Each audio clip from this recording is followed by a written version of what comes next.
At first, you might think that found footage, the making of the Patterson Project, is just a silly mockumentary. But just sit tight, it takes a wild twist. A film crew wants to make a documentary about the challenges small time filmmakers face while making a low budget picture. So, we have a movie about people making a movie. The director and visionary is Chase, and he wants to make a found footage Bigfoot movie. That's great, right up my alley. His girlfriend Natalie's accompanying him, and his best friend Mitchell, who's always happy to lend a hand. The main gist to their movie is that Patterson's grandson, yes, that Robert Patterson, who took the most famous Bigfoot footage of all time, his grandson's going out into the same woods his grandfather went into to get proof of the creature. But really, none of that matters. We're here to witness the trials and tribulations of making such a film. Things start off pretty well for them, as they secure Daniel Radcliffe. Dan E.L. Radcliffe. Yeah, I guess he likes to do low-budget movies now, and agreed to be the lead. Now they just need to get some funding. So the crew goes to see Betsy, a longtime friend of Frank, the executive producer.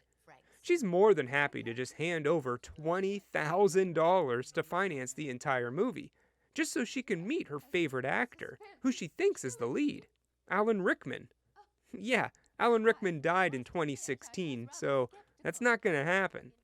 But she's also a bit cuckoo, and they really need the money, so fake it until you make it, I guess.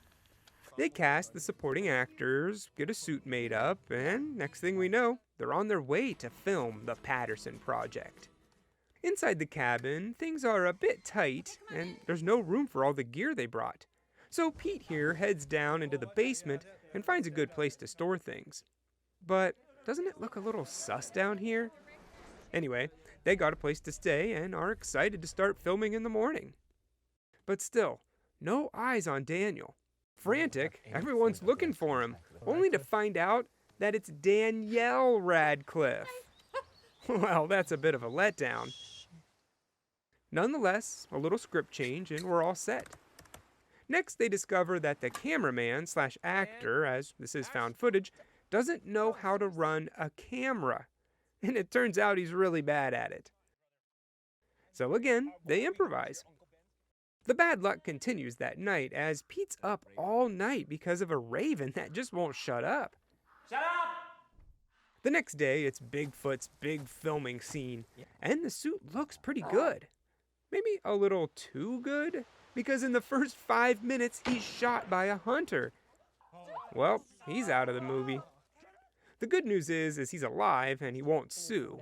But when it comes time to eat, all the food is covered in maggots.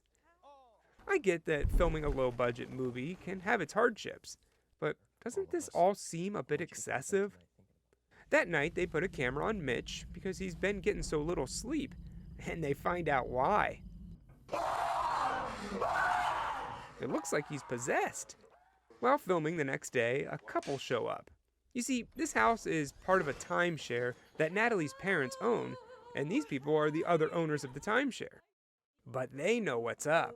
They're the ones responsible for all the weird stuff that happened in the basement, and they can see that it's been disturbed. They try to kick everyone out, but with only 2 days left to film, they beg and plead with them to stay, and reluctantly the couple agrees, but give them a warning, and this old-looking book. Finally, it's the big day, the day that Betsy comes to meet Alan Rickman, but the team's prepared. They hired an actor to play him. They get him ready, and action! Yes, well, one does one's best to appear well. It seems to work too because she's buying it. But something's not quite right. Betsy's looking a little beastly if you ask me. Now, they only have tomorrow to get 20 pages of the script done. So they hold an all-hands-on-deck meeting where Natalie finally gets the floor. She's been reading that book the strange couple left behind, and she's made some interesting connections. She thinks, and obviously she's right, that there's a demon plaguing the production. His name is Andrus, the great Marquis of Hell. He's a trickster and works in phases. Step 1 is make sounds like a raven. Well, Mitchell's been hearing that. And plus, there's been black feathers found all over the place. 2 is insomnia, another check for Mitchell. 3 is injury. Well, the guy playing Bigfoot was shot, so I'd say that counts. 4 is sour food. All their food had maggots in it. 5 is possession. Well, Betsy checks that one off the list. Number 6 is a paradox, an impossible twist in time. And finally, the Grand Jubilee, which no one has ever survived to understand what that is. Well, that can't be good. Of course, no one believes her, including her boyfriend Chase, which strains their relationship and pushes her away from him, into the arms of Mitchell. On the final day of filming, everything actually goes to plan for once, and they finish the movie. All packed up and ready to go home, Chase and Natalie drive away from the cabin. She's just about to break up with him when they realize they're back at the cabin. A paradox. No matter what they do, they always end up back at the cabin. A fight breaks out in front of everyone. Natalie confesses she didn't love Chase anymore, and she slept with Mitchell. So the cat's out of the bag on that one. It's consummated. Tensions are pretty high, so it's up to Pete to sing a little song to calm everyone down. But right when he finishes, the lights go out, and it's time for the Grand Jubilee. This is where my jaw hit the floor. People are blowing up, getting pulled in every which direction. Quite literally hell on earth. All while the demon attacks people wearing the Bigfoot suit. There's also a really creepy shot of everyone possessed, just dancing in the dark. And then we finally see the only survivor, Pete. After everything that's happened, he's in a mental institution, unable to speak. Another film crew's there doing a story on what happened, when the orderly kicks him out. But he, too, seems possessed. The victim Stanley. Release me.